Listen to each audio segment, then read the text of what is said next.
There's no point dragging this out. Mechanical watches are not better than quartz. Quite the opposite, in fact. Quartz is objectively, categorically, and by a considerable margin better than mechanical. It's as simple as that. If you like these videos and want to see more, please help the channel by subscribing. Don't forget to click the notification bell too.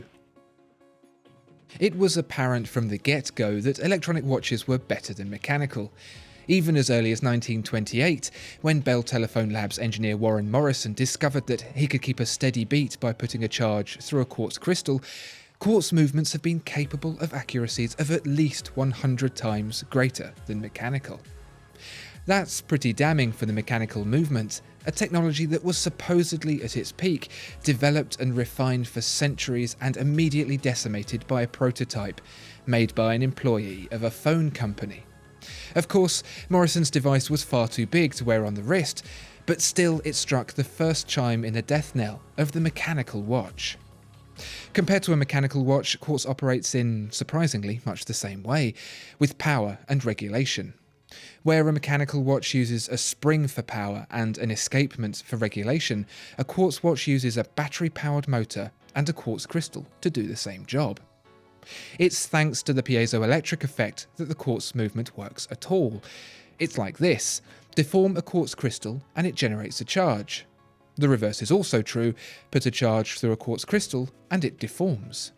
Make that charge continuous and you'll have an oscillation, a vibration, one that's uniform enough to set your watch by. With some electronic trickery, that signal is amplified and sent to a motor, which drives the hands. Quartz watches used to have a high beat like their mechanical brethren, but this used too much battery, so it was decided that 1 tick per second would do. Makes sense. And that's just the beginning. With the ability to build on the processor nestled inside what is, compared to a mechanical movement, a very compact assembly, the options are endless. Want a calendar function? No problem. Hands or a screen? Doesn't matter. How about a high beat just for a chronograph, say 100th or even 1000th of a second? Easy. Really, the quartz movement makes mechanical unequivocally, unquestionably, and undeniably obsolete. But wait a minute.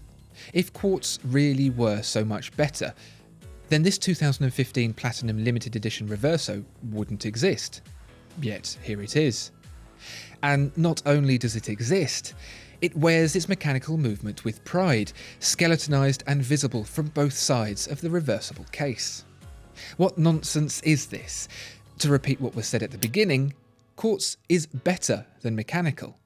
Nothing's changed, so why is this Jaeger-LeCoultre so proud of its inferior technology? Let's take a closer look.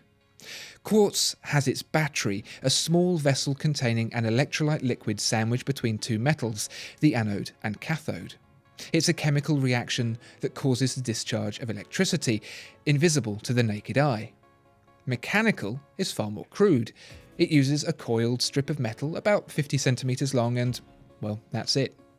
You can see it tighten as the watch is wound. Back to the quartz, and the crystal, embedded in a hermetically sealed package just a few millimeters long, resonates imperceptibly, providing a signal to the chip for amplification.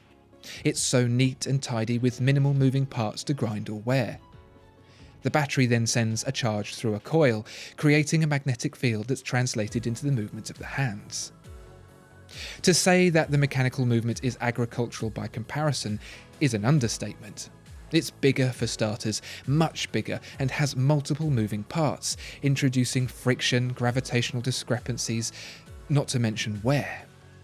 With the drive coming from a series of stepped gears, amplification the quartz can do without a single moving part, an overly complicated chain of events is required to keep the mainspring from splurging its power in one go.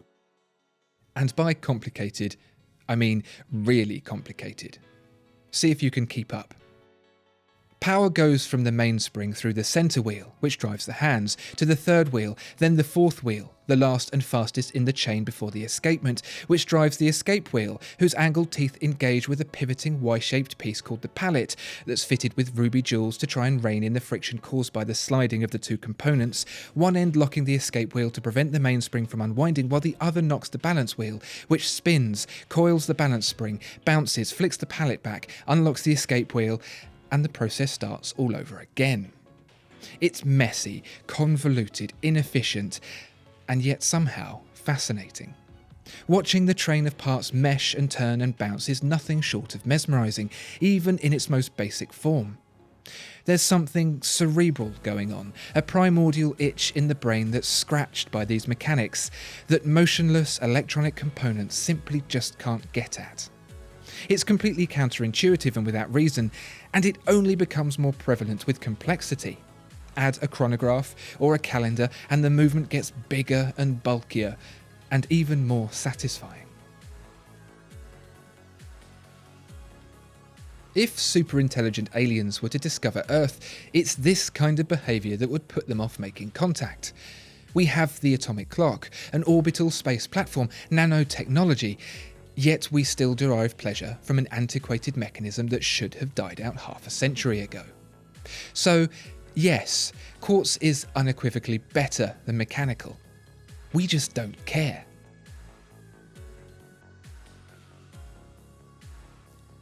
Discover more exceptional watches at watchfinder.co.uk.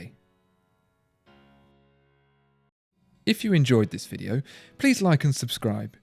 If there are any other watches you'd like to see reviewed, please let us know in the comments below.